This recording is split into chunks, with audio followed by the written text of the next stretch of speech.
Dale, perfecto. Cultura y carnaval, la memoria cultural como proceso de resignificación en el carnaval de negros y blancos en la ciudad de San Juan de Pasto, Colombia. ¿Cómo estás? Bienvenido. Quedaste primero para hacer tu presentación. Recordar que tenés 5 minutos y yo al cabo de los 4 minutos te voy a avisar el minuto restante, ¿ok? Perfecto. Bien. Bueno, comenzá cuando quieras. Dale, bueno, buen día para todos. Gracias por este espacio tan importante. Creo que para nosotros, dentro, digamos, del campo cultural, de la innovación y sobre todo el campo de la experiencia académica del diseño, creemos que pues, es una oportunidad importante para poder hablar de un tema que dentro de nuestra región de Colombia y particularmente del Carnaval de Negros y Blancos que se desarrolla año tras año en el mes de enero, días, pues ha tenido un reconocimiento principalmente UNESCO en el 2002 lo hace como uno de los carnavales a nivel patrimonial y de la humanidad, como una de las representaciones culturales a nivel mundial muy importantes.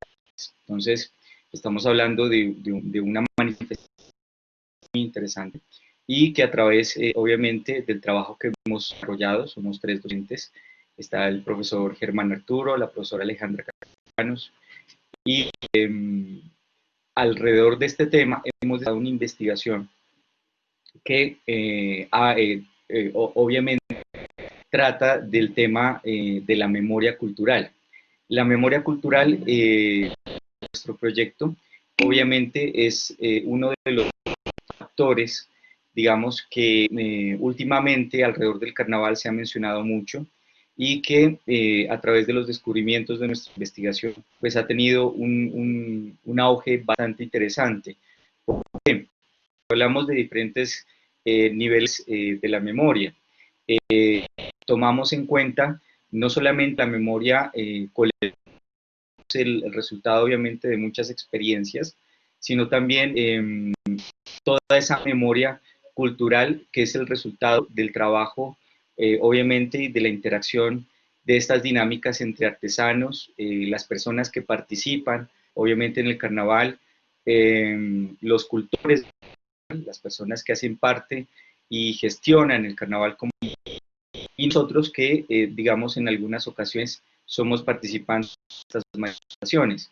Entonces, creo que reconocemos mucho a través de este artículo que nosotros creamos a partir de esta primera parte de la investigación y creemos que como parte de, digamos, la innovación cultural está, digamos, el reconocer que la memoria cultural es el resultado de muchos procesos. Inicialmente, vemos la labor de los artesanos como una de las labores más representativas a nivel de un Nariño, que puede decirse que es una región llena de muchas manifestaciones culturales, del trabajo y de la labor de los artesanos que trabajan diferentes materiales, entre ellos el llamado mopa mopa, una técnica vegetal aplicada a diferentes artesanías. Estamos hablando de la paja toquilla, también estamos hablando también de las esculturas en las cosas del carnaval y diferentes tipos de manifestaciones. También tenemos manifestaciones carnaval tipo musical alrededor de la danza y creemos que todas estas diversas manifestaciones pues rinden homenaje a una memoria que va aportando en el tiempo y va consolidando en el tiempo una memoria también colectiva y esa memoria colectiva obviamente está nutrida por la memoria personal. En nuestro proyecto principalmente tomamos en cuenta que la memoria cultural también es el resultado obviamente de unas dinámicas de comunicación que estamos empezando a detectar que se devuelve de otras divergencias comunicacionales, en este caso, divergencias que se dan a través de los... Te queda un minuto. Dale, gracias, para cerrar. estas manifestaciones y estas dinámicas a nivel de la comunicación se generan a través de estos productos digitales que nosotros también estamos en estas manifestaciones, y la memoria cultural obviamente prevalece. Por el tema de la pandemia, estamos analizando cómo estos nuevos comunicacionales intervienen positivamente tanto en la memoria personal como en la memoria colectiva, para que esa memoria cultural se pueda de alguna manera nutrir, y esa, digamos, dinámica y esa forma de trabajar, no solamente con los artesanos, sino con la memoria de los cultores del carnaval, pues obviamente nos permite otras dinámicas comunicacionales. Eso, digamos, sería nuestro primer aporte, digamos, en nuestra investigación, y que a nivel cultural, pues obviamente empieza a tomar un sentido muy importante para las futuras investigaciones que vienen alrededor de la cultura y de la memoria del carnaval de Negros y Blancos. Gracias. Perfecto. Muchísimas gracias por tu presentación. Gracias. Recuerden que al finalizar todas las presentaciones van a poder realizarse todas las preguntas, así que vayan tomando nota y apuntes de todo lo que les haya quedado pendiente.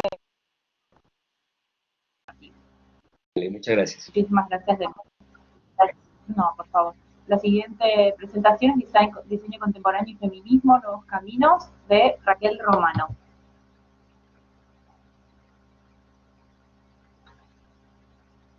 Raquel, la palabra es tuya, entonces. Oi, vocês estão me ouvindo? Sí.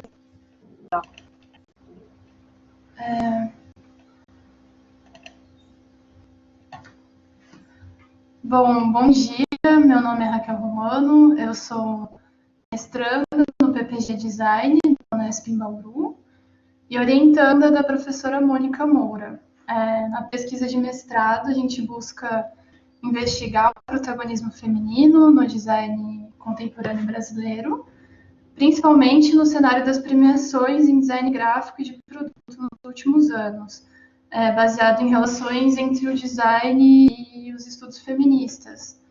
Para esse ensaio, então, ele é fruto de uma revisão bibliográfica sobre o design e o feminismo. A gente traz as principais perspectivas utilizadas pelas estudiosas do tema para abordar o protagonismo feminino e como a gente pode dialogar com essas vertentes, buscando caminhos mais frutíferos para a área. Assim, a gente percebe duas vertentes principais que são citadas por algumas pesquisadoras do tema. A primeira diz respeito à busca em descobrir as mulheres excepcionais do design.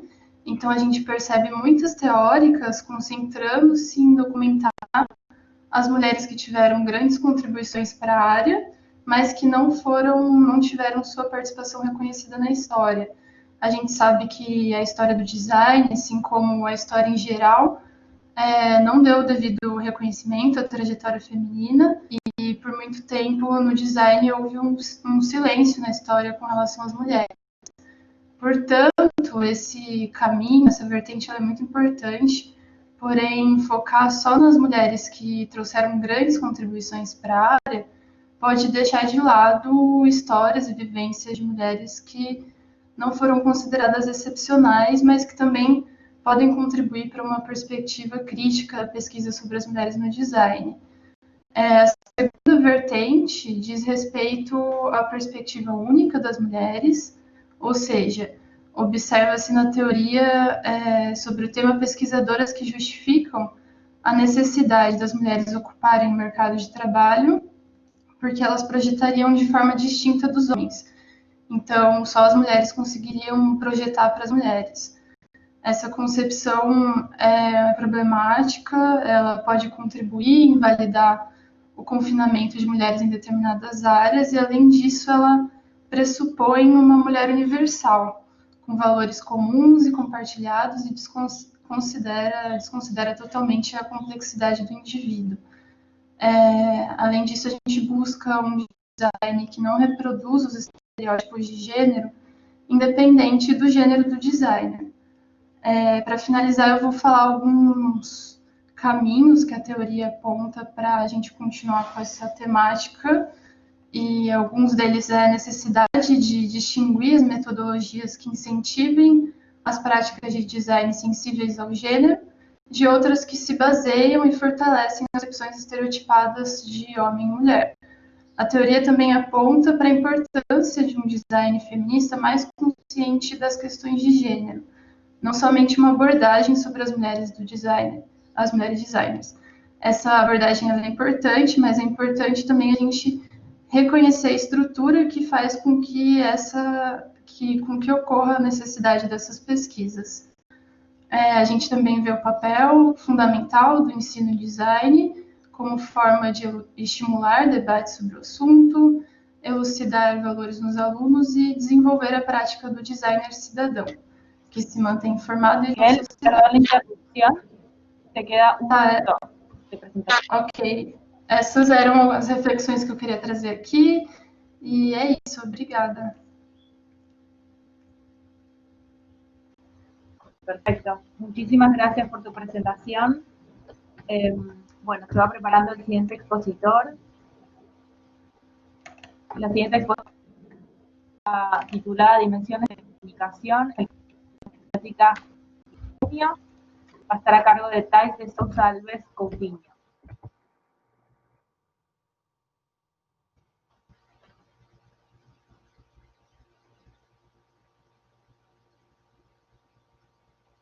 Thais de Sousa Alves Coutinho, allí te veo en línea, no sé si podés realizar tu presentación.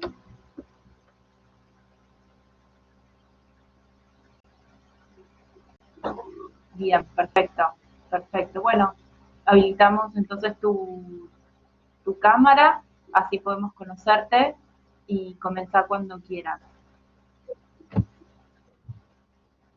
Sim, bom dia. Estão me ouvindo?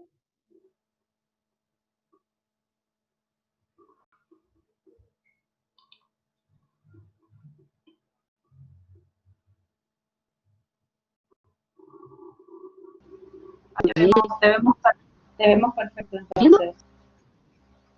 Sí, sí, te vemos perfecto.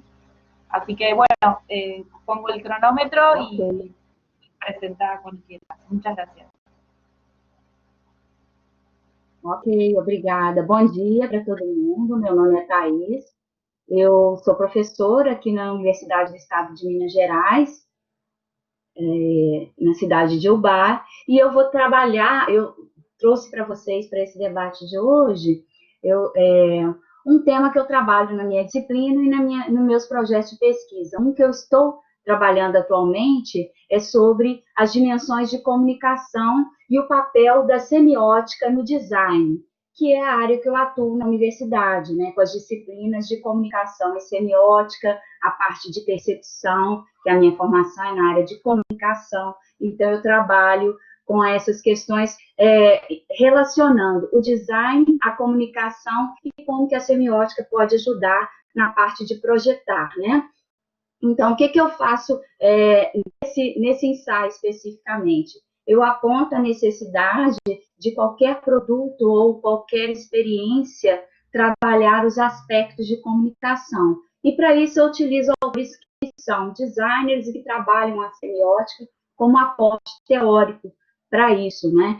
Autores como Lucine Maia, Vera Lúcia Nojima, a própria Lúcia Santaella, que trabalham essa relação. Aqui na universidade, na região em que eu trabalho, é um polo moveleiro, é o maior polo moveleiro de Minas. Então, essa pesquisa parte também do pressuposto de analisar que aspectos do polo moveleiro trabalham esse processo de comunicação com o usuário e em que partes do projeto isso acontece, né? A relação do design com essa parte de comunicação. E eu começo falando uma frase da professora Lúcia Nojima, que não se pode pensar em comunicação de um produto sem uma intenção de comunicação. Assim, é preciso entender o contexto no qual se insere o processo de comunicação em todas as etapas de criação e projeto de produto. E aí a gente trabalha na parte teórica com as formas, né, com as três principais dimensões de comunicação, né? A pragmática, que é a função prática do produto, a função sintática, né? Que seria a parte de formação, do que ele é construído, e a semântica, que seria o meu objeto maior de estudo, que seria a parte de significação, de experiência que o objeto ou o produto trabalham e passam isso para o usuário, né? Estudar como que isso funciona, né? E aí eu parto para algumas possibilidades de estudo e de conclusão na área do design que a gente vem fazendo ao longo desses anos, né? Principalmente agora, nesse período de pandemia, como que o design vai ter que se inserir nessa nova realidade, como que ele vai fazer para entender um pouquinho essa questão do consumo e como que ele vai fazer para que o produto chegue e se comunique com o usuário, né? Porque como design se encaixa nesse contexto como um portador de representação, capaz de atribuir aos seus produtos ou projetos uma variada produção de significados. E, para isso, a semiótica pode contribuir bastante, tentando trazer representações e significados para esse usuário, né? Fazer entender esse contexto. Variada produção de significados, e muito mais do que possuir um produto pela sua função, os consumidores passam a buscar o que ele representa. Aí eu trabalho com a questão da ideologia, do contexto social, político, econômico, nesse caso agora da pandemia também, né? Trabalhando principalmente a função simbólica dos objetos e o que elas representam, a questão da identidade, a cultura regional, no caso aqui, por ser um polo moveleiro, né? Um polo de produção de móveis, e também da área da moda, é um grande produtor na área de móveis. Disculpa la interrupción, te queda 1 minuto para hablar. Tudo bem.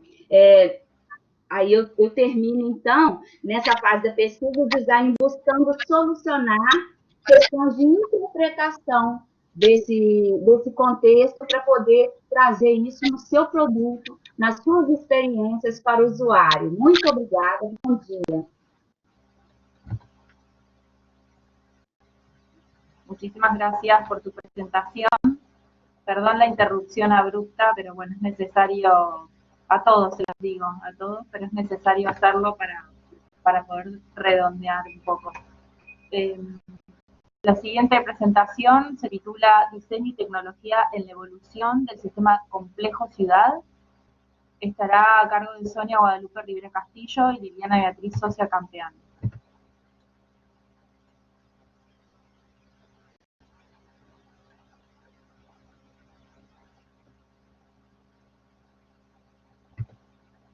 Sonia Guadalupe Rivera o Liliana Beatriz Sosa. Liliana Sosa. Sí, buenos días. Mi compañera Sonia. Sonia, ¿estás? Okay. Sí, está, la veo en línea, Sonia, no la veo con micrófono.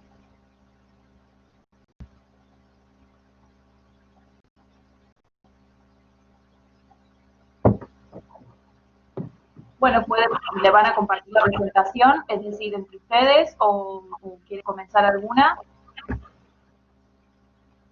Sí, a ver. ¿Querés poner tu cámara? ¿No está el micrófono de Sonia? Dice que dice que no se escucha. Ok. Sonia. Bueno. ¿Querés habilitar tu cámara, Liliana? A ver. Ahí está, te vemos perfecta. Gracias, buenos días. Buen día. Bueno, cuando... Comienzo, entonces, sí, buenos días. Lo que voy a exponer es la ponencia titulada Diseño y tecnología en la evolución de los sistemas complejos ciudad, realizada por mi colega Sonia Guadalupe y una servidora. Vengo a hablar básicamente, pues la hiperconectividad, los nuevos flujos y los canales de información y los avances de la tecnología nos han permitido observarnos como un colectivo y también poder hacerlo a través del tiempo. Esta creciente complejidad que impacta en fenómenos urbanos no implica una innumerable e inclasificable diversidad de conductas. El pensamiento sistémico y las teorías de la complejidad son las que precisamente ayudan a la comprensión de estos escenarios para poder enfrentar los retos que todos conocemos de la ciudad, como una movilidad sostenible, por ejemplo. Concebir a las ciudades y sus ciudades como un sistema complejo abre nuevas maneras de pensar, de entender y de enseñar el diseño, ya que todo lo diseñado puede ser considerado como una multitud de agentes, una pluralidad de actores que interactúan dentro de un sociosistema, y lo que orientaría a diseñar pensando a los objetos o a la interacción de los objetos como detonadores de cambio que generan que generan estos sistemas. Un sistema complejo adaptativo es a grandes rasgos un sistema que exhibe un comportamiento global coordinado a partir de interacciones locales. Los sistemas complejos adaptativos se han ido investigando en campos como la física y la biología. Recientemente, estos conocimientos se han integrado en el estudio de los sistemas, como las ciudades, la arquitectura, el diseño y el urbanismo. Pueden entenderse como organizadores de sistemas complejos donde las variables no se relacionan de manera lineal. La complejidad de esto se alcanza a partir de elementos simples, los cuales se agrupan para generar entidades complejas. Se sabe que en estos sistemas, los que son más resilientes o antifrágiles son los que mejor se adaptan a los cambios y la incertidumbre, como por ejemplo estas situaciones como la pandemia. La adaptabilidad de los sistemas es dada principalmente por dos cuestiones: la retroalimentación y la memoria. Entonces, ¿cómo planear una ciudad más adaptativa a través de proyectos de diseño tecnológicos, o bien cómo hacer un proyecto de diseño para la evolución de las ciudades para que éste ayude a estructurarlas y se autoorganice de manera evolutiva hacia una Smart City? Una posibilidad que se plantea es la urbótica. La urbótica es una disciplina nacida para trabajar en la extrapolación de todas estas tecnologías al ámbito geográfico de la ciudad, permitiendo crear redes en una ciudad que automaticen tareas como la gestión del tráfico, la atención de emergencias sanitarias, la activación y priorización de recursos, la seguridad ciudadana, la activación y desactivación de luminarias y cargas de las redes eléctricas, el control, etcétera, etcétera. Un modelo de diseño basado en los sistemas complejos considera un proyecto urbótico como parte de la ciudad, entendida como un macrosistema. Este tipo de proyectos se enfocan al procesamiento de la información que se genera en las ciudades y proporciona a esta mecanismos de retroalimentación, y es lo que ayuda a autorregularse.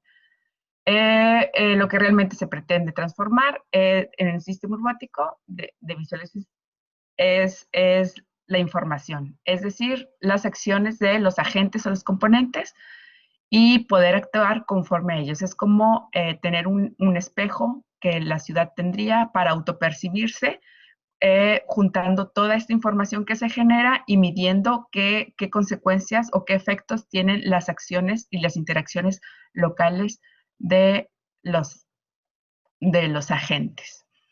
Y bueno, ya como conclusión, la tendencia de diseño, que el diseño pueda ser un agente que ayude a estructurar los sistemas en los que está inmerso, podría dar pie al desarrollo. Sí, gracias.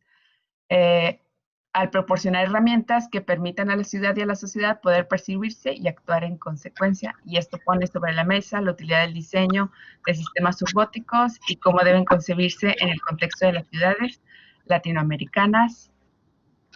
Gracias. Muchísimas gracias. Interesante la propuesta, Liliana, sobre urbótica. Me noté un par de preguntas, capaz que era hasta al final. Muy bien, gracias. Gracias a vos. Bueno, la siguiente presentación estará a cargo de Andrés Donoso Paulson, se titula El aula en Guayaquil del siglo XXI, permanencias o quiebres. Andrés Donoso, te vemos allí con... Si quieras, habilita tu micrófono y tu cámara, así te vemos. Hola, buenos días con todos. ¿Cómo estás? Bienvenido. Muchísimas gracias por todo. Aquí estamos. No, por favor. Bueno, yo pongo el timer y cuando tengas ganas de comenzar, La palabra es tuya. Bien, entonces arrancamos. Muchas gracias. Aquí desde Guayaquil, Ecuador, les presento este comentario sobre el aula, poniendo el caso de Guayaquil del siglo XXI, sobre permanencias o quiebres. Esta aula, que es una invención que ya tiene más de 300 años, y pensar el aula como un espacio o como un hábitat escolar es lo que Inés Dussel y Marcelo Caruso en 1999 nos lo proponían, la invención del aula. Y realizan un recorrido histórico, pero sobre todo buscando la configuración del aula como espacio educativo privilegiado para las prácticas pedagógicas. Ellos hablan de que no debemos hablar de ocupar el aula, sino de habitar el aula, en lugar de acostumbrarnos a las cosas ya formadas. Por otro lado, Jaume Trilla, en su libro Ensayo sobre la escuela, nos hace un recorrido también desde la época de Comenio, el padre de la didáctica, y nos da los tips de cómo se fueron configurando el aula y la escuela como el entorno mayor.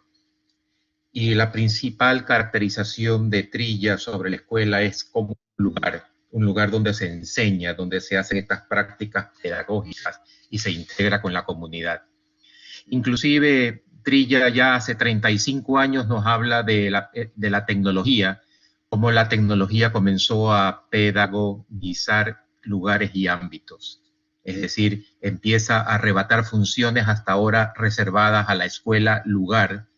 La tecnología hace posible la transportabilidad de lo pedagógico, la desubicación de lo escolar.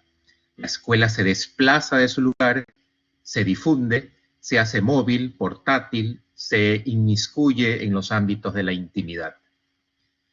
Contemporáneamente, Daniela Cataneo, en su artículo sobre arquitectura escolar, nos habla de ya todo lo que consistió la nueva visión de escuela en el siglo XX, cuando habla de nuevas geometrías, nuevos lugares de encuentro, mobiliario adaptativo, la luz solar, etcétera, la acústica, la integración con la comunidad.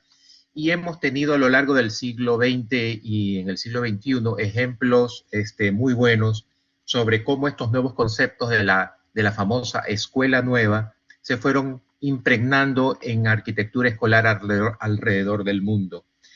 Tenemos la presencia de Aldo Van Eyck con la creación de los playgrounds y su discípulo Hermann Heisbecker. También en Estados Unidos a Richard Neutra, y contemporáneamente Prakash Nair, en su libro Proyectar el futuro para rediseñar los edificios escolares, nos habla que una escuela, para que funcione bien, no solo tiene que contar con espacio adecuado, sino que dichos espacios deben estar organizados correctamente para propiciar el aprendizaje. Es decir, elementos flexibles, variedad, la escala, etcétera, etcétera. Entonces, propuestas del siglo XX y del siglo XXI, por ejemplo, en las escuelas del futuro en Finlandia, toman el liderazgo, para lo cual Rosa María Torres, una pedagoga y exministra de Educación del Ecuador, habla de que el concepto arquitectónico y pedagógico siempre debe buscar tres pilares importantes, que es la integración y colaboración entre alumnos y profesores, el aprendizaje también fuera del aula y aprender así. Son tres pilares donde la pedagogía se comulga con la arquitectura. Ahora, hablando ya particularmente en Guayaquil, en la década 2009-2016... Andrés, disculpa la molestia, te queda un minuto de presentación. En el caso entonces de Guayaquil, a pesar del boom petrolero que tuvo el Ecuador y en el que se desarrollaron una infraestructura muy importante en arquitectura escolar, lamentablemente no se aprovechó esa coyuntura para crear elementos arquitectónicos pedagógicos que fueran importantísimos en el desarrollo de la educación en el Ecuador. Hubo un sinnúmero de ejemplos de nueva infraestructura, se creó nuevos estándares, se hizo la estandarización del aula, pero desgraciadamente la pedagogía quedó a un lado. Nuestra reflexión final es que una infraestructura nueva, moderna e incluso innovadora no asegura una pedagogía innovadora. un plantel innovador desde el punto de vista arquitectónico puede albergar una pedagogía absolutamente convencional, enseñanza frontal, filas de pupitres y alumnos, y una clase expositiva y aprendizaje memorístico, repetitivo, individual y pasivo. En la década pasada, en conclusión, en Guayaquil, se prefirió el modelo pedagógico arquitectónico clásico y quizás debemos esperar otra revolución o la que estamos sintiendo con la pandemia que nos ayude a transformar el aula. Bien. Perdón, el tiempo justo se acababa de concluir hacía casi un minuto. No quería interrumpirte. No sé si te queda alguna idea extra para... Gracias, eso es todo. Eso es todo, muchas gracias. No, a vos, muy interesante la propuesta. Gracias. Bueno, vamos a continuar entonces. La siguiente presentación se titula El impacto de la moda, la imagen personal, a cargo de Silvana García Varela.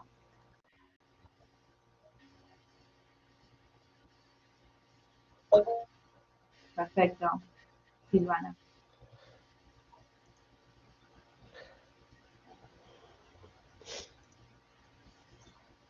Te vemos, Bárbara. Perfecto. ¿Me ven? ¿Ya está? ¿Empiezo? Sí, sí, empieza cuando quieras. Gracias. Bueno, hola, buenos días a todos. Los saludo desde Lima, Perú. El tema que yo propongo el día de hoy es entender el concepto de imagen personal como un lineamiento que surge a partir de la necesidad del ser humano y del individuo de expresarse de forma absolutamente individual, sin tener en cuenta la masificación que propone siempre la moda en cuanto a las tendencias, en cuanto a conceptos de arquetipos corporales o estéticos y lineamientos que las personas tratan de seguir, y muchas veces eso impacta de forma absolutamente negativa en la autoestima y en la forma que se perciben a sí mismos y el autoconcepto que tienen en cuanto a su percepción de belleza. Por eso para mí es muy importante, y lo vengo trabajando hace muchos años, empezar a entender la moda como un recurso que puede complementar al ser humano en el área comunicacional y que puede ayudar a transmitir su esencia, sus capacidades, sus gustos, su personalidad, pero sin necesidad de reprimirlo o de generar un impacto que sea negativo en su autoestima. Por eso la búsqueda individual cada vez está más abierta a diferentes posibilidades. Las personas ya tienen una voz más fuerte, las mujeres tenemos un poder más colectivo, en donde buscamos sentirnos más seguras con respecto a nuestra imagen, con respecto a nuestro cuerpo, y muchas veces la moda no contribuye con eso, dictando tendencias que dejan afuera a personas por su color, por su peso, por su forma. Y justamente cuando trabajamos la imagen personal, la búsqueda es totalmente lo contrario. Es ayudar a la persona a que pueda construirse desde un lugar de reconocimiento de su verdadera esencia, desde una búsqueda interior, sin que sienta un condicionamiento social y cultural a la hora de vestirse. Como diseñadora también me pasa que la industria tampoco colabora con el sistema por un tema económico que todos los que estamos en el mundo de la moda lo conocemos y sabemos muy bien, pero que definitivamente es un tema que tiene que empezar a cambiar. De hecho, hay marcas muy grandes que sí están incluyendo diferentes estereotipos corporales a la hora de trabajar sus colecciones, pero que todavía queda muchísimo camino por recorrer, en donde las búsquedas tienen que ser mucho más amplias, donde se tienen que permitir diferentes estándares de belleza, mucho más inclusivos, donde las personas nos podamos sentir seguras de contarle al mundo quiénes somos, de poder vestirnos sin necesidad de sentirnos juzgados por la mirada del otro de forma negativa, por el contrario, de poder utilizar a la moda como una herramienta más de comunicación que nos permita expresar toda nuestra individualidad, a partir de la cual queremos vivir nuestra vida y compartir con las demás personas nuestra verdadera esencia, nuestra búsqueda personal.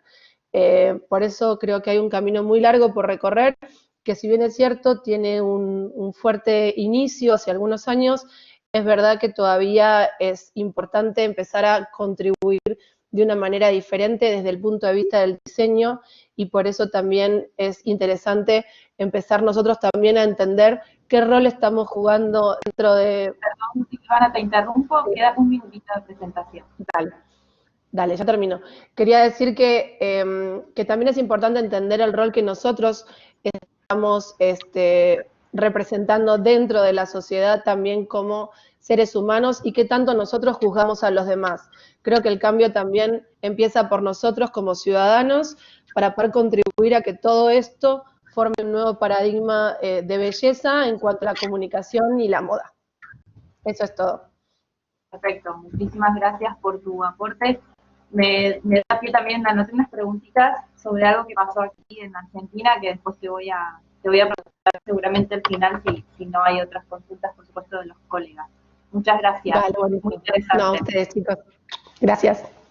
No, por favor. La siguiente presentación se titula El objeto comestible y el lenguaje. Va a estar a cargo de Moriana Abraham. Sí, ¿me ven y me escuchan? Te escuchamos perfecto, no te vemos. Ahí, ahí casi que apareciste, pero me parece que te fuiste de nuevo. Ahí qué está. raro. ¿Estoy? Ahí estás. Sí, estás. Porque perfecto. Acá parece que está todo bien. No, ahora sí, pero fue un momento que apareciste y desapareciste. Así que bueno, te damos la palabra, es tuyo. Espérate que me veo. Gracias. Bueno, yo soy Moriana Abraham, soy de acá de Argentina, de Córdoba, y el trabajo que les quiero contar se relaciona, por un lado, con mi actividad como docente en la carrera de diseño industrial, y por otro lado, con un trabajo de especialización que realicé. Hice una carrera de especialización en enseñanza del diseño, y bueno, fui como uniendo dos cosas que me interesaban mucho. Una tiene que ver con la relación de los conceptos de forma y función en el campo de la morfología, en la enseñanza.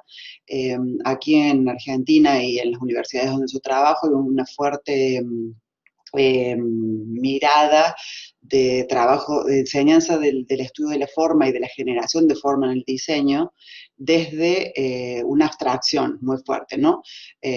Obviamente las asignaturas relacionadas al diseño y al taller se relacionan más con la funcionalidad y todo eso, pero hace rato que vengo investigando sobre mezclar un poco estas cuestiones, entonces empecé a trabajar con cómo incluir el concepto de función en la enseñanza de la morfología o del estudio de la forma sin afectar fuertemente, digamos, esto de la profesionalización o de la producción del objeto y del producto.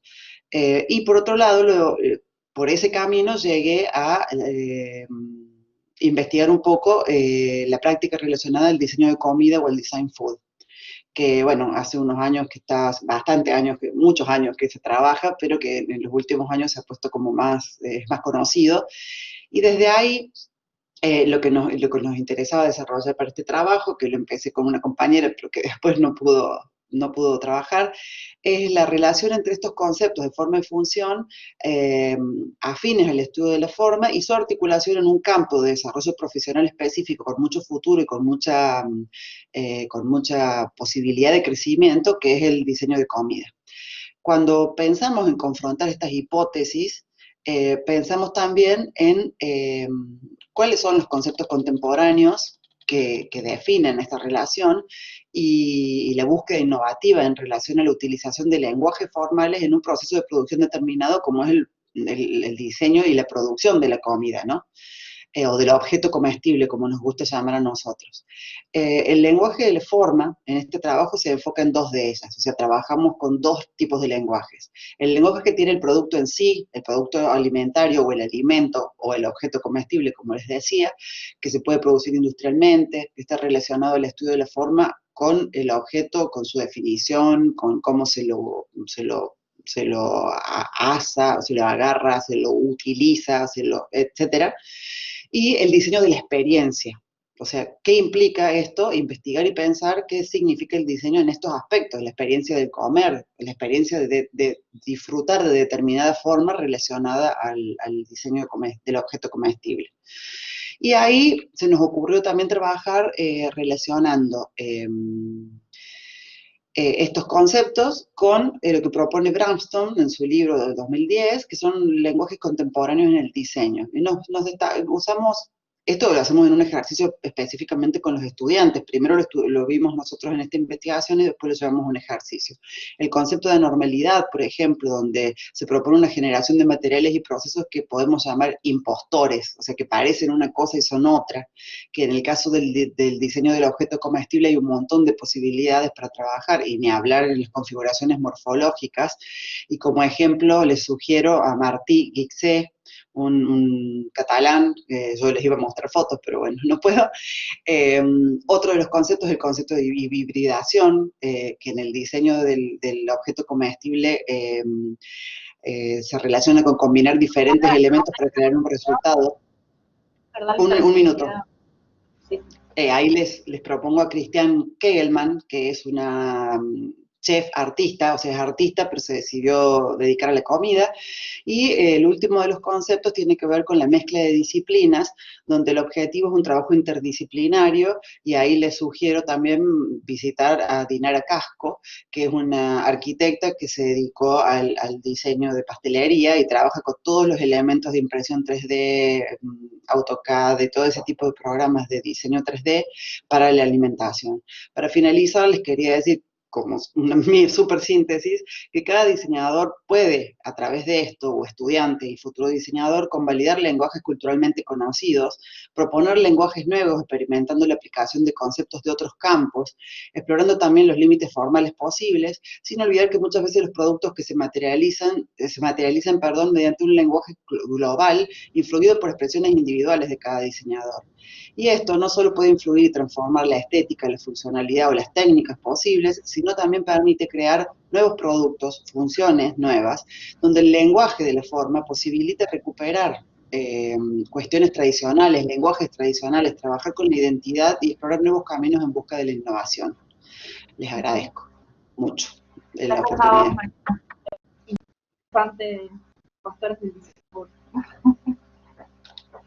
¿Qué?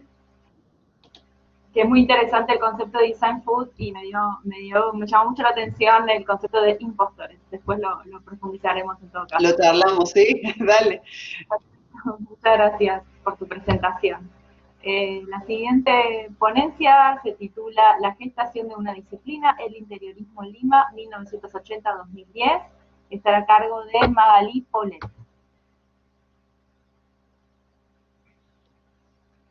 No sé si Magalí está presente. Sí, ¿me escuchan? ¿Qué tal? Te vemos y te escuchamos perfectamente, así que cuando quieras. Muchas gracias. Perfecto, muchas gracias. Efectivamente, soy la arquitecta Magalí Paulet, soy peruana y me encuentro celebrando nuestro Día Patrio el día de hoy. Y expongo ante ustedes, público latinoamericano, parte de mi investigación doctoral, denominada La gestación de una disciplina, el interiorismo, en Lima entre 1980 al 2010. Es mundialmente conocido la nomenclatura de diseño de interiores y arquitectura de interiores que refieren al abordaje del espacio interior arquitectónico. El Perú no es la excepción. Es más, tenemos carreras técnicas y profesionales con ambas denominaciones. Por ello, inicio esta presentación definiendo el concepto interiorismo como el campo disciplinar que aborda el espacio interior en una arquitectura existente. Y es que en el Perú no es posible ejercer la profesión de interiorismo de manera autónoma. Son los arquitectos que afrontan esta responsabilidad ante los órganos municipales del Estado peruano, por lo que esta investigación busca caracterizar este campo disciplinar, diferenciarlo de la arquitectura y definir sus límites, llenando el vacío teórico que permita generar conocimientos para su consolidación y legitimación. Me permito presentarles, no sé si puedan verlo, preparé de manera lúdica un volumen con unos legos que genera pues una arquitectura en la cual tiene un espacio interior caracterizado. Y esta es la propuesta del interiorista. Si nosotros sacamos este elemento, convertimos pues en que ese es el espacio propuesto por el arquitecto. Encontramos entonces estas diferencias y lo que nos convoca esta investigación es a caracterizar esta disciplina. En función de esta realidad, entonces, surge la pregunta, ¿cuáles son o cuáles fueron los factores que intervinieron en el proceso de gestación y de qué manera se configuraron para su emergencia? Por lo que propongo la hipótesis sustentada en el análisis de 3 factores. Estos son, en primer lugar, las prácticas o proyectos producidos por una demanda del mercado, aumentada sobre todo a partir de la década de los 90, por el incremento de la construcción de centros comerciales, cadenas de hoteles e instalaciones temporales como Casacor, introducida en el Perú en el año 1996. Estas propuestas, analizadas bajo los conceptos teóricos de Norbert Schulz, Simon Unwin y Jorge Pokropek, para dar cuenta pues de estas características específicas de esta práctica y diferenciarla de la práctica arquitectónica. El segundo factor de análisis se constituye por los practicantes, que son estas personas que elaboraron proyectos en el espacio interior, y estuvo conformado por arquitectos, efectivamente, decoradores y empíricos, que normalmente trabajaron ese espacio interior en este periodo de estudio. Esto sustentado a la luz de los conceptos teóricos de Pierre Bourdieu, por ejemplo, con el concepto de habitus. Luego también continuamos con Fleck, con el tema del colectivo de pensamiento, como estas personas colectivamente piensan de una manera, y genera Fleck también el estilo de pensamiento, uno de los cuales es el pensamiento proyectual, ampliamente trabajado por Roberto Fernández, Jorge Sarkis y Roberto Doberti, que permitirán dar cuenta pues de las características de estos practicantes y diferenciarlos de los arquitectos. Finalmente, como tercer factor... Te resta un minuto de presentación. Ok. Finalmente, la tercera es la propuesta académica, que a nivel técnico en la década de los 80 se inserta en el Perú estas instituciones educativas en las cuales se pueden identificar perfiles de egresados, formas de aprendizaje y cursos diferenciados de los planes curriculares a través de los conceptos de Tony Bech. Estos 3 factores, configurados en un clima económico, político y sociocultural limeño, son los que van a permitir la gestación de este campo disciplinar, sustentado a la luz pues, de las teorías de Thomas Kuhn y Pierre Bourdieu, a fin de validar o no la hipótesis planteada. Termino la presentación esperando verlos el próximo congreso, el 2021, con la investigación concluida. Muchas gracias. Muchas gracias, ojalá vernos personalmente. Gracias. Sería un buen indicio. Muchas gracias de nuevo. La siguiente presentación estará a cargo de Karina Porto Bontempo y Mónica Cristina de Moura. Accesibilidad en espacios públicos, personas con deficiencia visual.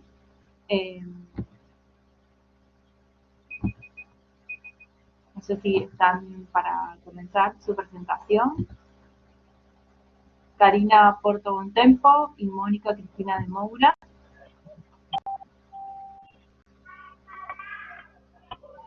Oi. Hola, Oi. te escuchamos. Ahí te vemos también. Vocês escutam? ¿Vas a hacer la Bom dia. presentación entonces? Buen día. Bom dia. Meu nome é Bom dia. Karina Bontempo. Sou orientando da professora Mônica Moura na Universidade da Unesp, São Paulo, no doutorado de design. Nós fizemos o nosso ensaio para esse evento é acessibilidade em espaços livres públicos, a pessoa com deficiência visual e a praça, no caso a Praça Rui Barbosa, no município de Bauru, São Paulo. Nós analisamos a acessibilidade com foco na pessoa com deficiência visual, baseada nos princípios de desenho universal e nas normas de acessibilidade em vigência no Brasil. Poderia ser outro lugar, né? A Praça Rui Barbosa, em Bauru, São Paulo, é apenas um exemplar também de muitos lugares que são espaços verdes que apresentam dificuldades, especialmente a essas pessoas com deficiência visual. Então, é um problema comum, né? A deficiência visual é uma das mais comuns deficiências entre as pessoas. Atinge no Brasil cerca de 6,5 milhões de pessoas, entre eles cerca de 500 mil são cegos, né? Segundo a Fundação Dorina Noil. E quando implementadas ações de acessibilidade nos espaços públicos, essas ações acabam por beneficiar menos as pessoas com a deficiência visual. São os menos atendidos, apesar de ser o maior número de pessoas. Normalmente são adotadas políticas como intervenções como rampas ou acessibilidade específica para pessoas com mobilidade reduzida, né? Então, os espaços públicos que são de extrema importância à saúde urbana e representam, além dos seus serviços ecossistêmicos fundamentais, também representam espaços importantes de socialização e lazer. Em regiões mais adensadas, esses espaços são mais necessários ainda à saúde dos cidadãos. São espaços de conexão e passagem, mas também devem ser pensados para permanência. A praça é um dos mais comuns, mais importantes, uma das mais comuns e importantes áreas de lazer, segundo Borba e Macedo, né? Mas não, como a gente iniciou, não são todas as pessoas que conseguem usufruir e aproveitar esses espaços, promovendo aquilo que eles devem promover, né? Pois as pessoas com deficiência visual, elas, nesses espaços que são muito amplos, perdem as suas referências físicas que normalmente são utilizadas dentro dos ambientes ou próximo nos passeios, utilizando delimitações como cercas, muros e as próprias paredes. Então, essas referências ficam fora do alcance das pessoas com deficiência e elas se sentem desprotegidas, inseguras e desconfortáveis nos lugares onde deveriam representar exatamente o oposto, conforto a essas pessoas. Acabam, por fim, sendo excluídas desses espaços, né? Segundo Queiroz, uma que estudou a utilização de parques urbanos em São Paulo por pessoas com deficiência visual, ela constatou que há interesse, sim, das pessoas, elas têm interesse em essas áreas, mas elas não fazem por iniciativa própria ou com autonomia, apenas quando são levadas por parentes ou por instituições, porque elas se sentem...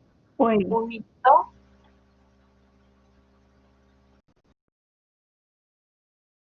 Karina, te queda un minuto, un poquito menos de un minuto de presentación.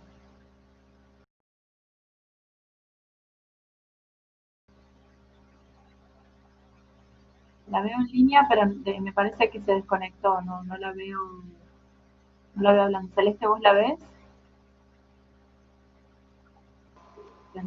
No, me parece como que no tiene conexión. Sí, me parece que sí, qué lástima. Bueno, me parece, le quedaba encima 50 segundos ya, así que lo que podemos hacer es continuar con la siguiente presentación y si le quedó algo por decir que lo diga al final. La siguiente presentación entonces es Diseño Experimental y Transdisciplinar a cargo de Julia Lescadito Álvarez y Mónica Cristina de Moura, de nuevo. Ahí está, Karina, de nuevo. ¿Te quedó algo por decir? Alô? Oi? Hola, Karina. Oi, Sí. você me escuta? Te quedaba un minuto de presentación. No sé si sí, te escucho. No sé si te quedó algo pendiente. Había un minuto. Tenés un minuto nomás. É possível concluir, então, um minuto? Então, o que observamos é que as intervenções isoladas nas áreas, elas limitam o uso de forma autônoma desse público, e percebemos a importância de tratar essa questão de forma mais sensível na formação dos profissionais de arquitetura e design, para ter o cuidado de não apenas implantar, não apenas adotar de forma burocrática as normas, de forma sistemática, mas também compreender a essência dos princípios do desenho universal e considerar as características e habilidades dessas pessoas, utilizando outras formas de comunicação e recursos multissensoriais, com o uso da arquitetura, do paisagismo, transmitindo informações multissensoriais para esse público, fazendo com que eles, sim, se apropriem do espaço e façam uso de forma democrática como as outras pessoas. Então é isso. Obrigada. No, muchísimas gracias a vos por terminar la presentación.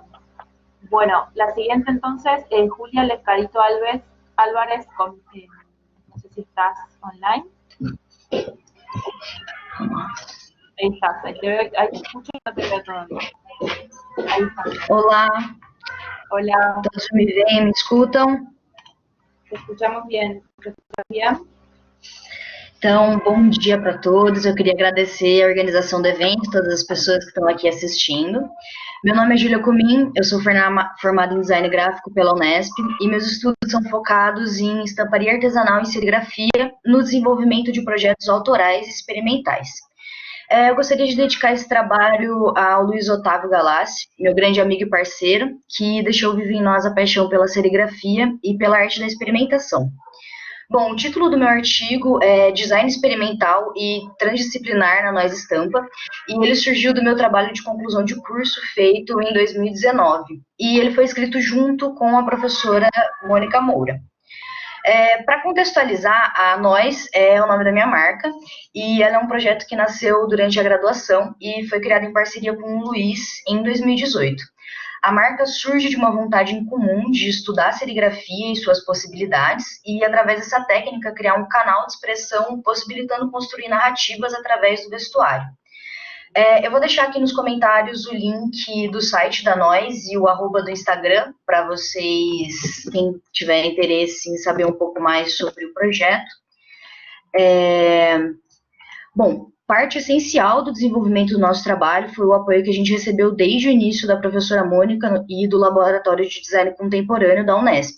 Sem a estrutura e as possibilidades projetuais e técnicas experimentadas no Lab, nada que a gente construiu até hoje seria possível. Então, eu quero deixar aqui registrado o meu mais profundo agradecimento. E foi com esse background que surgiu o nosso projeto de TCC e mais para frente deu vida para esse artigo. Esse foi um trabalho que foi criado de forma muito orgânica e experimental, buscando a nossa máxima expressão autoral. Então, no começo a gente já sabia que esse trabalho seria uma nova coleção da Nós e decidimos começar com o desenvolvimento através de uma peça teste. Foi através dela que a gente criou a nossa primeira estampa em quadricromia. Ela foi feita com colagem digital e aplicada utilizando uma base em monotipia serigráfica, que é uma técnica que a gente desenvolveu durante as nossas experimentações, que garante caráter único a todas as peças. Bom, para essa peça a gente deu o nome de Alienina e, além dela funcionar como um teste, ela foi também uma forma de financiar a parte do nosso TCC. Nesse momento, as diretrizes de projeto começaram a tomar uma forma, então decidimos trabalhar exclusivamente com a cromia nas estampas de colagem digital, utilizando o upcycling em alguns exemplares, trazendo também a monotipia serigráfica e produzindo uma coleção de forma colaborativa com alguns amigos e parceiros. Decidimos ainda que a coleção merecia um evento de lançamento, que funcionaria também como apresentação do nosso TCC e uma comemoração. Já com algumas coisas encaminhadas, a gente começou a trabalhar em cima do conceito do nosso projeto e chegamos à seguinte frase: uma coisa que se fragmenta em 3 e que somadas são 6 plantas. Bom, com ela a gente quis trazer de forma simplificada algo muito complexo, a vivência dos nossos 6 anos de graduação. Com ela a gente queria contar a história de uma experiência densa que se fragmentava em várias memórias e significados e que de forma orgânica se juntava e se encaixava, dando forma, afinal, à nossa história e nossos aprendizados durante esses anos na faculdade. Com um conceito fechado, apresentamos nossas ideias em reunião para um grupo de amigos, opinar, e dali fomos afunilando o que realmente estaria fazendo parte desse trabalho. O próximo passo foi a criação das estampas. Resolvemos fazer um ensaio fotográfico, criando fotos estratégicas para colagem, e selecionamos algumas dessas imagens, e depois de alguns esquetes, começamos o desenvolvimento das artes finais.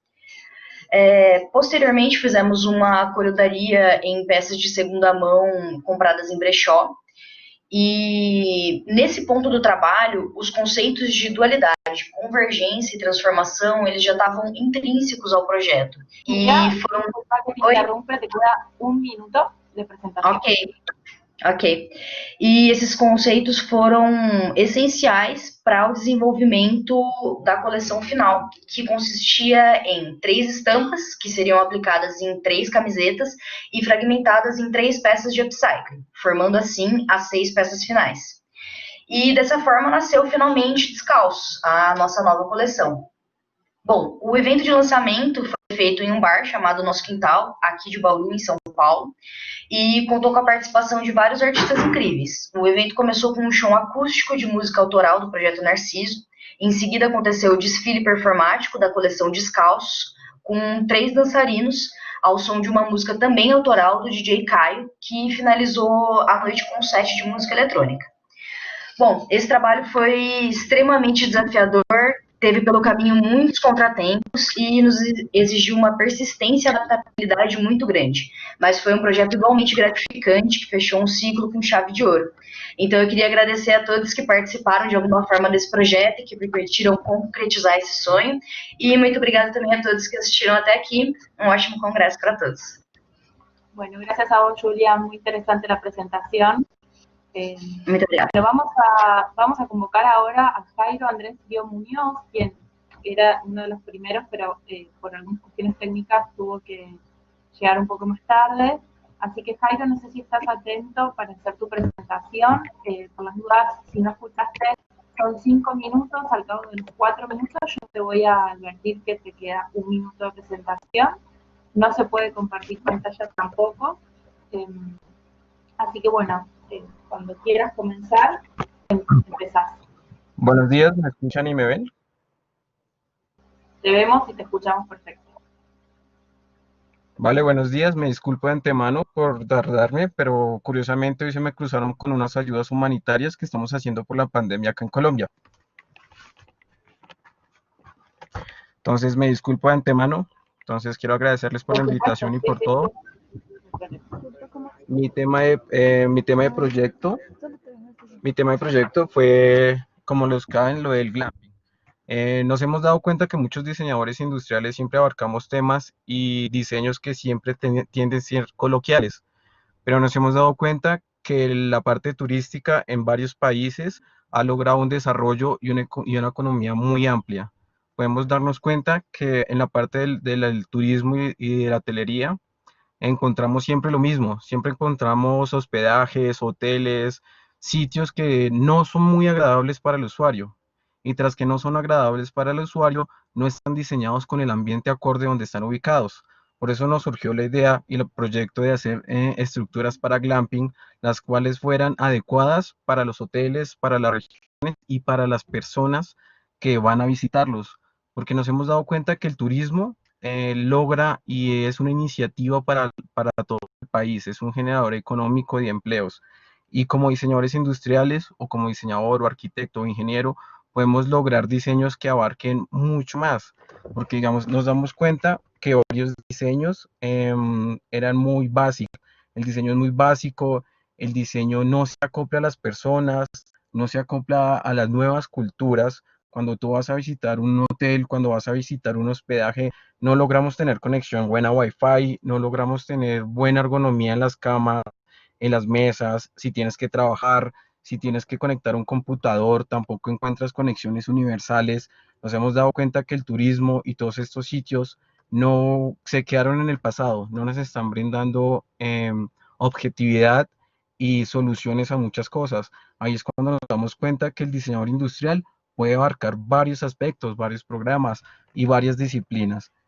Con este proyecto de lo que son las estructuras para glamping, se ha dado la oportunidad acá en Colombia, que es un sitio muy turístico, que hay muchas oportunidades para que la gente lo conozca. Hemos dado cuenta que ha tenido una aceptación muy grande, porque estas estructuras lo que han logrado es que las personas se sientan cómodas, que las personas tengan la oportunidad de encontrar y llegar a un sitio al que cual quieren conocer, pero no se encierren, porque cuando tú llegas a un sitio que quieres conocer, pero por X o Y razón, sea la lluvia, sea que pasó algún inconveniente, te tienes que encerrar y no te dan la posibilidad de interactuar con el ambiente. Las estructuras que estamos haciendo y que estamos diseñando son estructuras que te permiten estar siempre cómodo, que te permiten siempre estar en un lugar resguardado, pero que te permite ver el exterior, que te permite tener seguridad y tener privacidad. Entonces ahí es cuando nos damos cuenta que como diseñadores industriales podemos hacer y lograr bastantes cosas en varias áreas, como es el turismo acá en Colombia o en varios países. Muy bien. ¿Finalizaste tu presentación? Básicamente sería eso. Bien. Bueno, te agradecemos mucho, no te preocupes, estás haciendo algo que es muy importante para tu comunidad y es comprensible que la vida personal y laboral y profesional se mezclan en estos contextos de forma permanente. Bueno, hemos dado por concluidas entonces todas las presentaciones, nos quedan unos 40 minutos para realizar el debate. Quería convocarlos a todos a dejar preguntas en el chat. ¿Sí? Gina, perdón. Faltan Felipe Guimarés, Germán Alonso y Jennifer Castellano. ¿Pero llegaron? ¿Están presentes al final? Sí, están. Bien, perfecto. Disculpen entonces la desprolijidad. Entonces tienen la palabra ustedes. Cultura y carnaval, la memoria cultural como proceso de resignificación en el carnaval de negros y blancos, en la ciudad de San Pablo de Pasto, Colombia. Ya presentamos al inicio de la jornada, lo presentó Juan Gabriel Lazo. Ah, ok, perfecto. Entonces, perdón, Celeste, entonces entendí mal, me parecía que ya habían presentado ellos. Sí, Alejandra Castellanos, Germán, ya presentamos con Gabriel. Sí, perdón, Gina, entonces serían Felipe y Jennifer.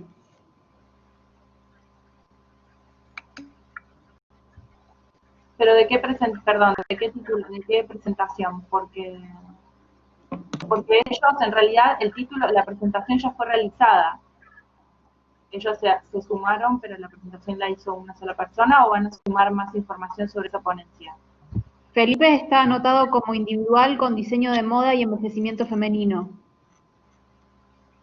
Ah, mira, bueno, no me lo habían pasado, pero por supuesto puede hacer su presentación, Felipe, no hay ningún problema.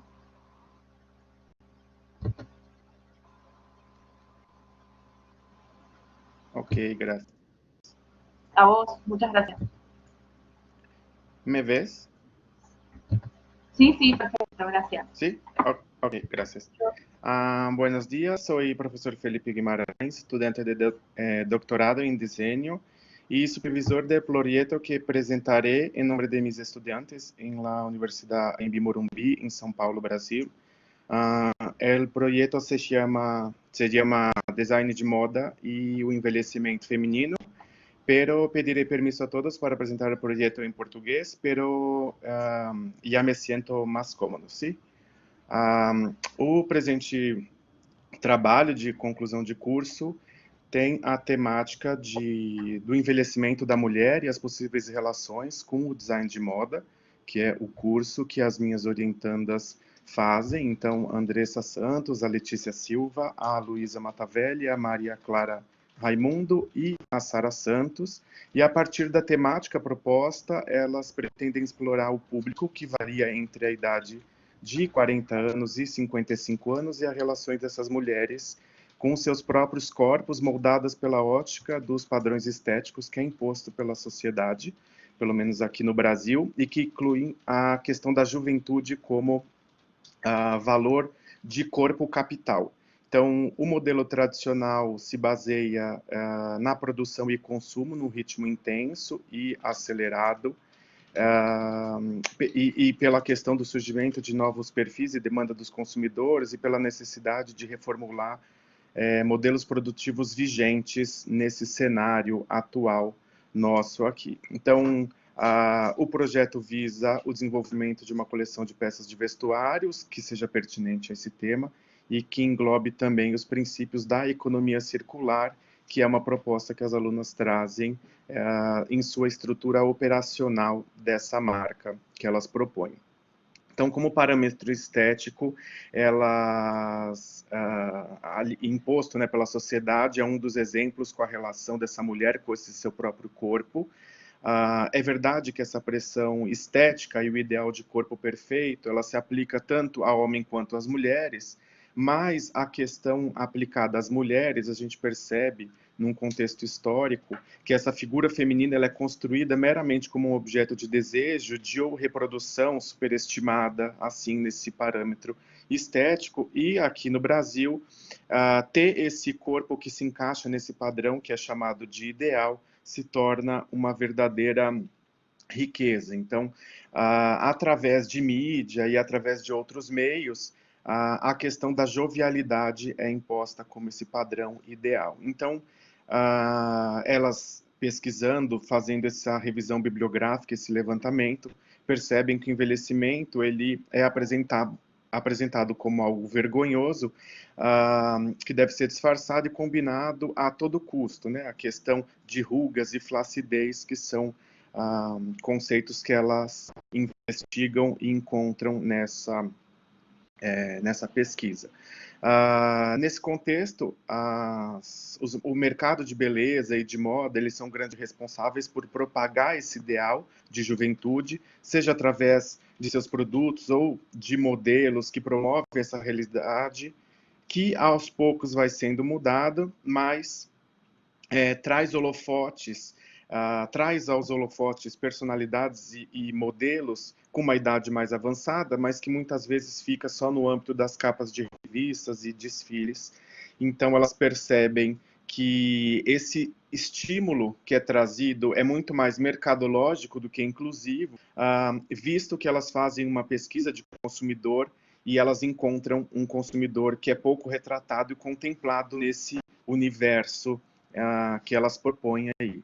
Então, após essa investigação, essa revisão bibliográfica... Oi? Queda 1 minuto de apresentação. Ok.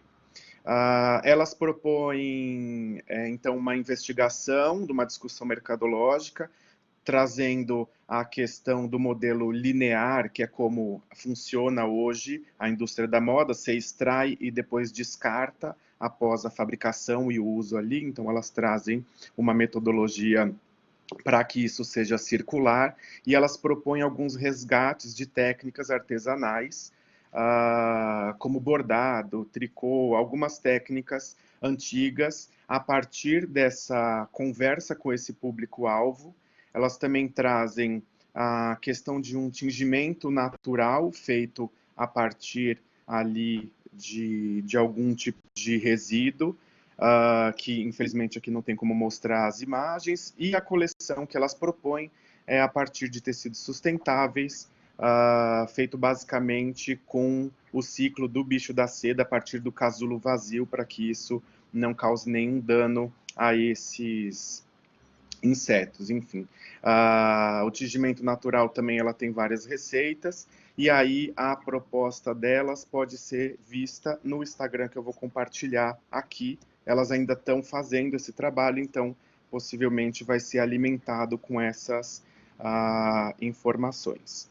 E é isso. Muito obrigado. Bueno, muchísimas gracias, Felipe, por tu tiempo. Quiero, en nombre de la facultad, agradecer a todos los expositores. Entendemos el contexto en el cual tenemos que presentar oralmente cosas que quizás pudieran ser aún más enriquecedoras si pudiéramos verlas y compartirlas, así que les agradecemos el esfuerzo por ser lo más efectivos y explicativos posibles en apenas 5 minutos. Para todas aquellas dudas que hayan quedado o necesidad de ampliación, por supuesto, pueden intercambiarse los contactos que veo que ya lo están haciendo, pero si hubiera algún tipo de algún tema que quisieran traer a la mesa y debatir con alguno de los expositores, tenemos unos minutos para hacerlo, alrededor de 15 minutos, así que primero les doy la posibilidad, por supuesto, de abrir el debate sobre algunos de los temas que se han tratado, que han sido todos realmente muy interesantes. Así que queda abierta la posibilidad de que se expresen, de que consulten y que puedan intercambiar experiencias entre ustedes.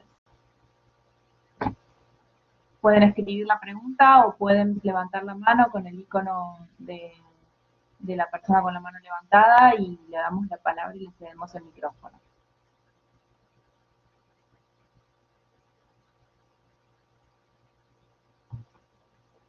¿Alguien tiene interés de hacer alguna consulta sobre lo que se ha conversado en una de las presentaciones en particular? Sí, Moriana, habilitada tu micrófono. Hola, ¿me escuchan? Perfectamente, sí.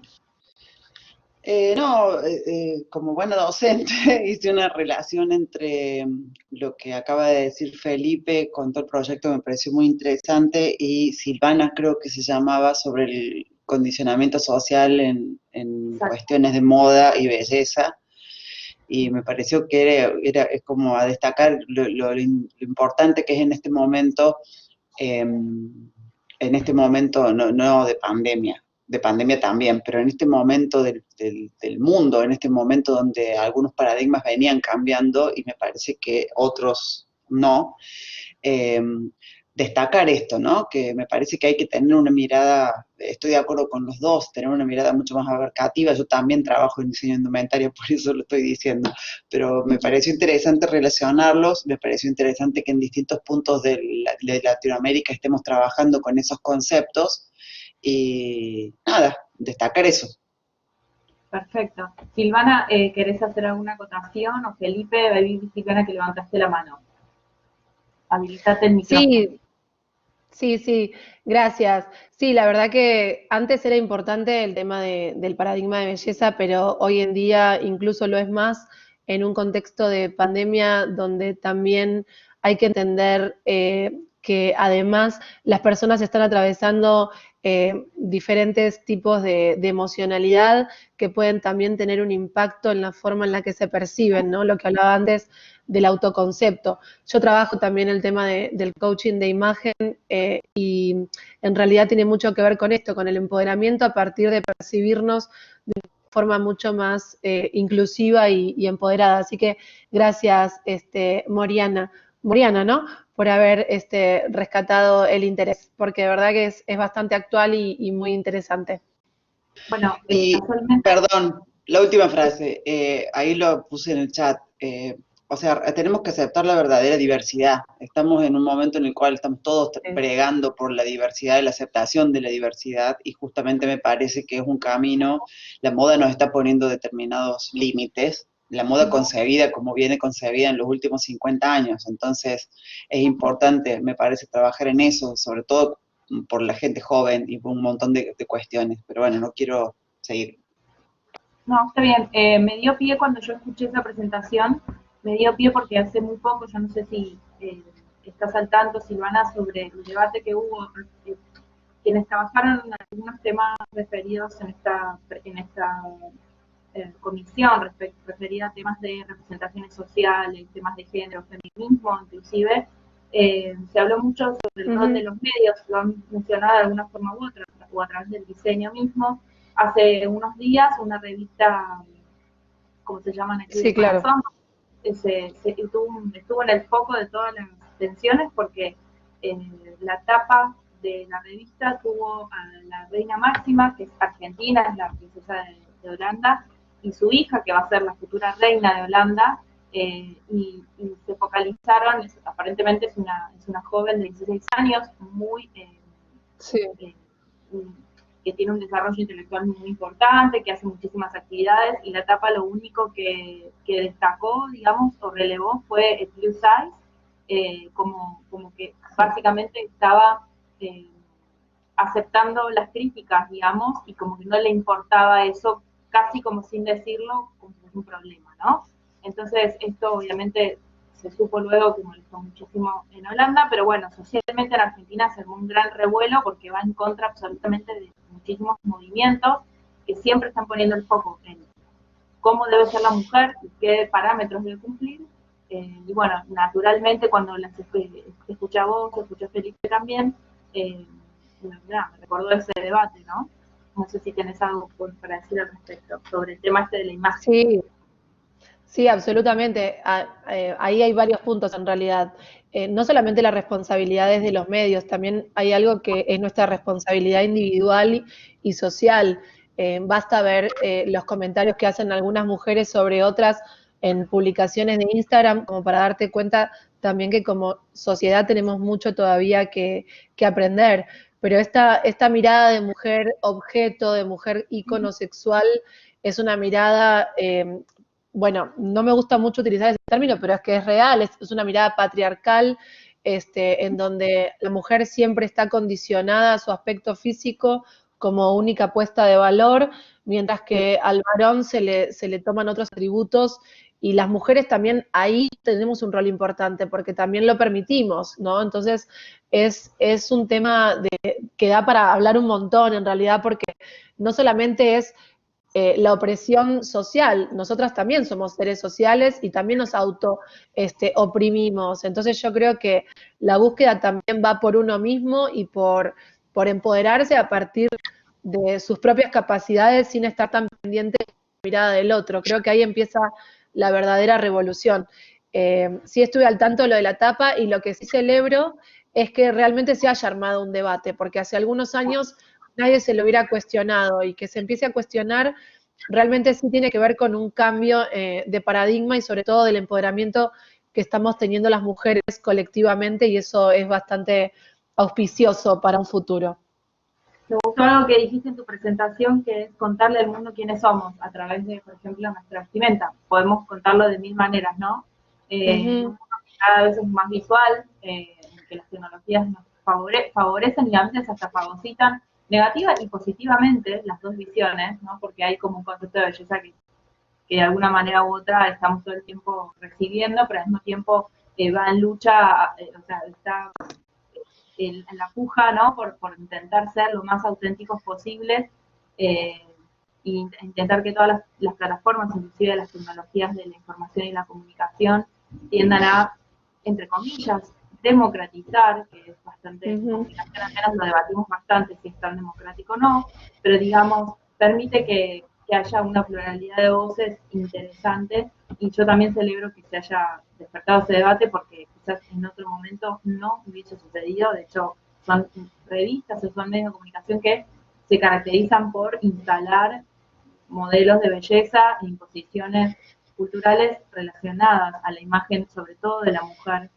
y ponderando eso y nuevamente volviendo a como si fuese un espacio de resistencia del plus size, como si fuese un problema. Así que, bueno, gracias por el aporte de las dos.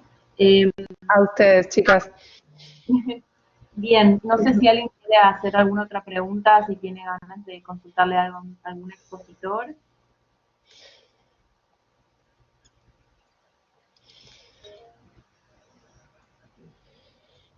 Sonia, sí, te escuchamos. Sí, mira, yo realmente mi comentario va hacia Jairo, hacia lo que comentaba de diseño industrial, que siento que se ha quedado un poco pues, atrás, o que no ha evolucionado a las exigencias del mundo, ¿verdad? De lo que se requiere. Pero no sé, yo pienso que también puede ser que no hemos terminado de hacer esa conexión entre el diseño industrial y la arquitectura. O sea, realmente las dos disciplinas deberían de ir muy de la mano y a veces no existe esta relación directa. Tal vez también por ahí sea la situación de que pareciera que el diseño industrial se queda atrás, pero pues no estoy tan segura de eso. Jairo, ¿querés comentar algo al respecto? Me encantan los debates. Jairo, pobre. A ver, sí, te doy la palabra. Sí, claro, tienes toda la razón. Digamos, hay muchos proyectos que se realizan de la mano de otras disciplinas. Este proyecto que hicimos nosotros de glamping está relacionado con los administradores turísticos y los administradores industriales.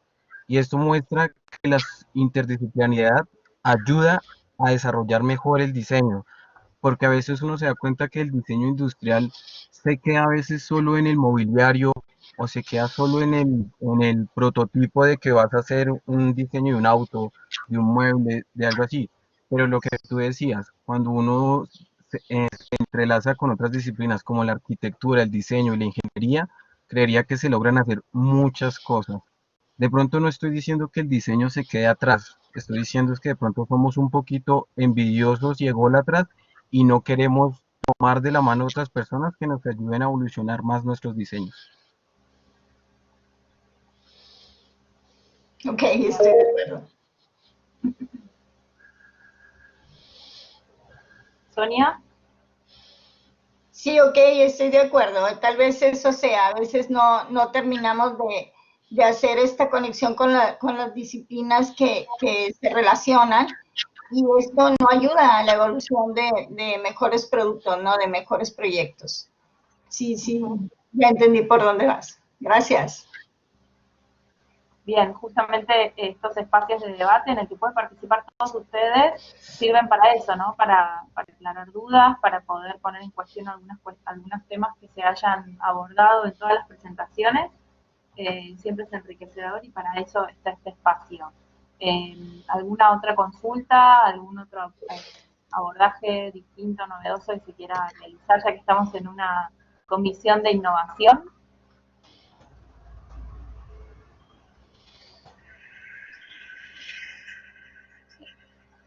Silvana, vos tenés acá, perdón, pensé que había...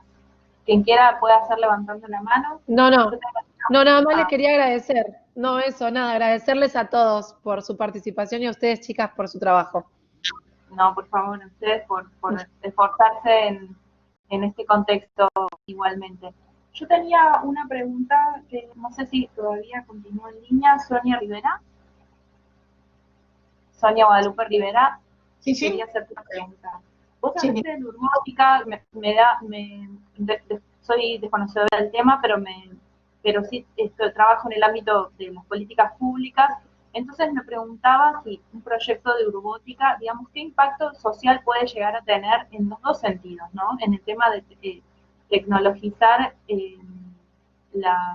digamos, de la capacidad de empleo, digamos, al tecnologizar, digamos, sabemos que las revoluciones industriales son sus dos caras, digamos, por un lado eso, y por el otro lado, ¿qué tipo de decisiones te imaginas que a partir de esta revolución de la información que puede llegar a provocar la posibilidad de implementar la urbotónica, la urbótica, qué tipo de decisiones se pueden llegar a tomar a nivel políticas públicas a partir de toda esta caudal de Big Data que se podría llegar a compilar, ¿no?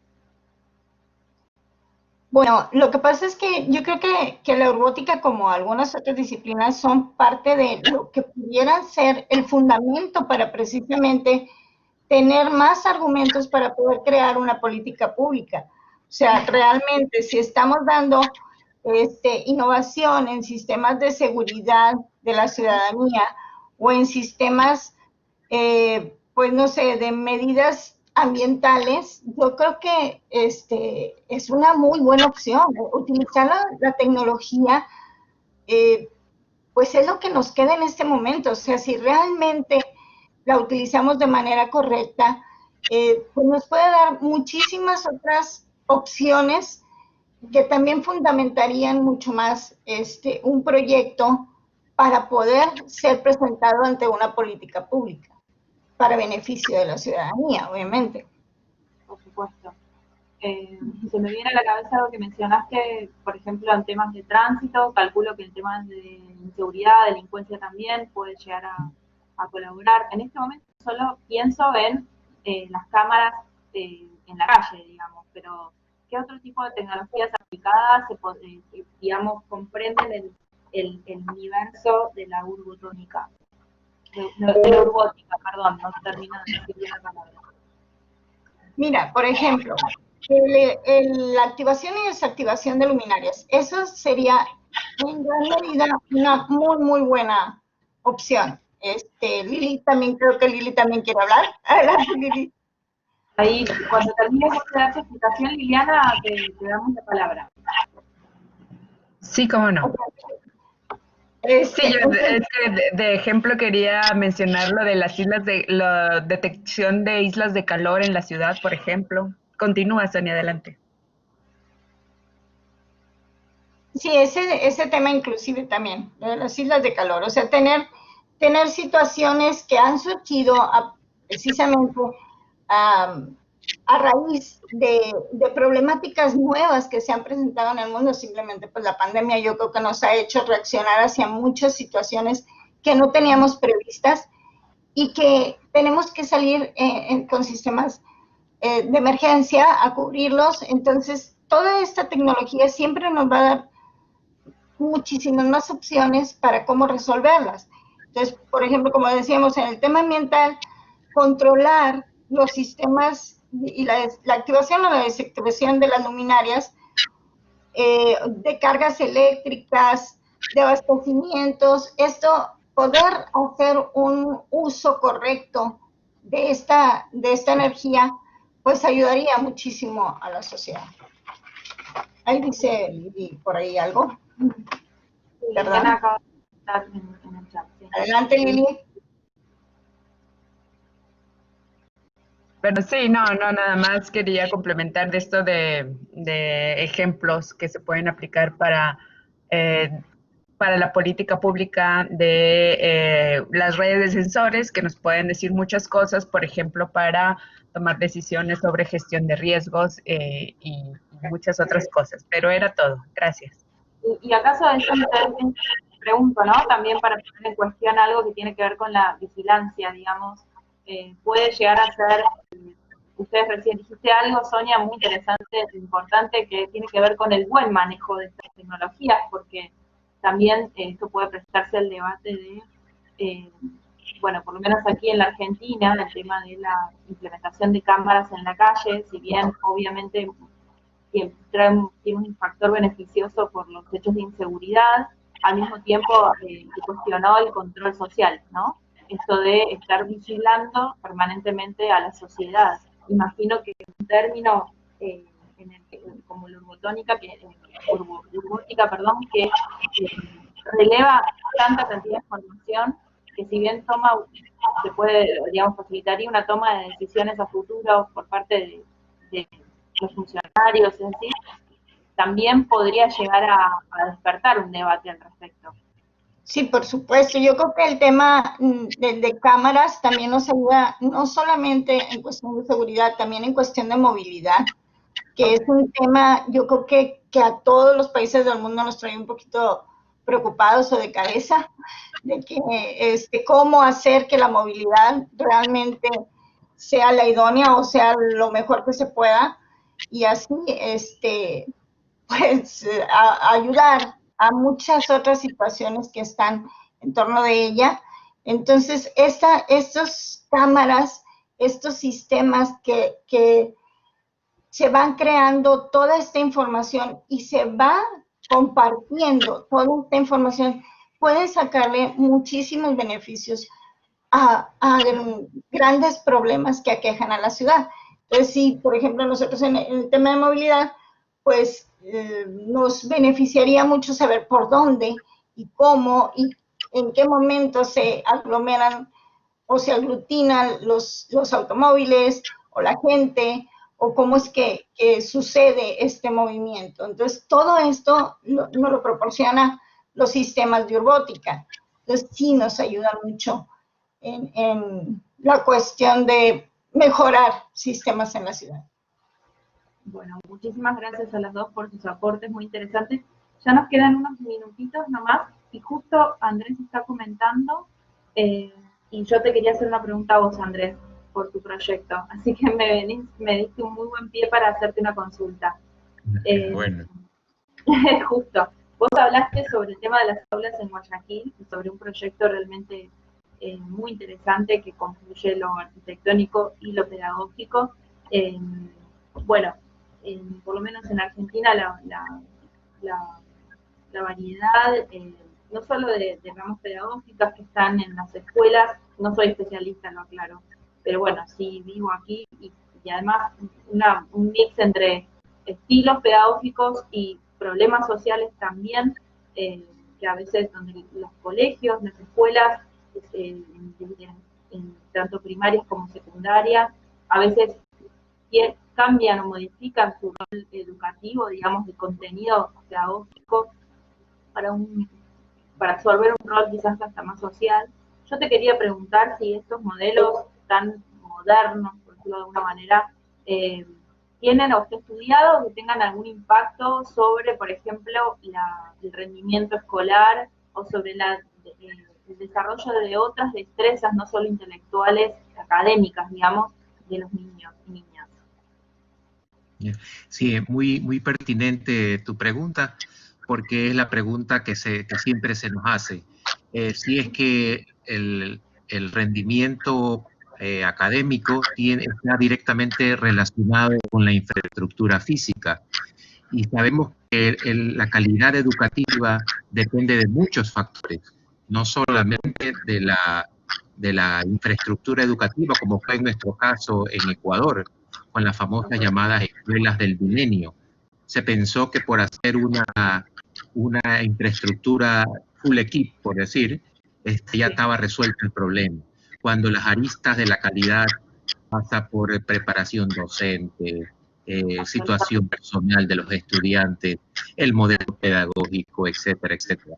Entonces, lo que siempre están diciendo de que debemos fusionar arquitectura y pedagogía, y que esta fusión sea como una política pública, de que el gobierno diga el modelo pedagógico que vamos a implementar es este.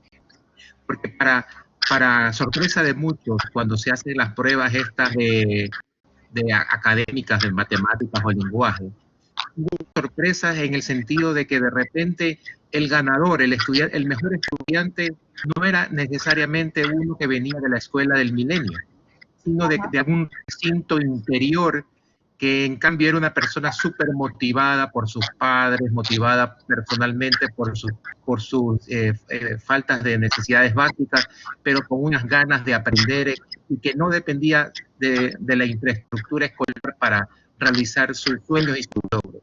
Así que es un debate muy importante que tú has tocado, de que debemos, a más de la infraestructura escolar, debemos enfocarnos también en un plan pedagógico y un plan que sea apoyado por el gobierno y por las familias.